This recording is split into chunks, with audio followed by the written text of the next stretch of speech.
Where would Kikuyus go if they bolted out of the UDA party today?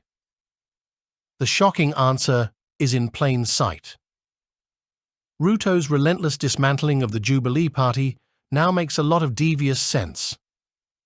The recent cabinet reshuffle by the Ruto administration is probably the last straw for the Kikuyu community. All indications now are that a massive rebellion is brewing in the bowels of the ruling party, which leaves us with the million-shilling question. Where would the House of Mumbi go next, if and when the rebellion within UDA crystalizes into a full-blown mass migration, or a sudden urgent need for the community to unite under one political umbrella to plot the way forward? It now emerges that William Ruto may in fact have foreseen this possible scenario long before the first cracks were even a mere rumour. Ruto's dismantling of the Jubilee party now makes perfect sense. With a calculated move, he thought ahead and destroyed the very platform that could have served as a refuge for the UDA rebels.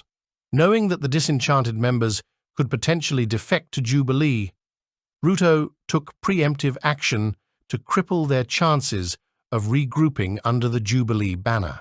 Most will remember how Kanini Kega and former Muranga Women's rep Sabina Chege were used very effectively to accomplish that mission.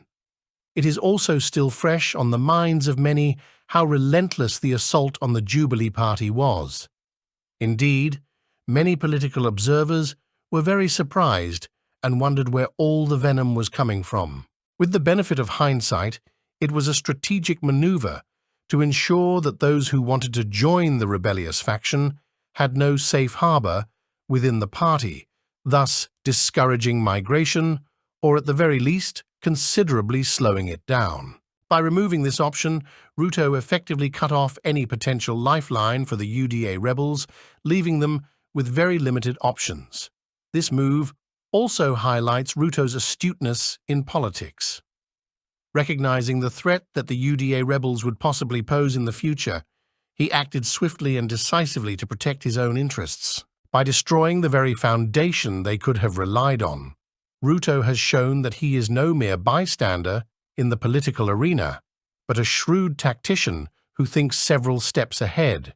And so, the big question now is, will the House of Mumbi end up stranded? The answer to that question will surprise most. Get the shell-shocking answer right away in a Kikuyu article posted on the Kikuyu blog. The link to that article is repeated in the description area below this video and is also pinned in the comments. Kikuyu Chris is one of Kenya's leading political commentators whose analysis has stood the test of time 2 decades on.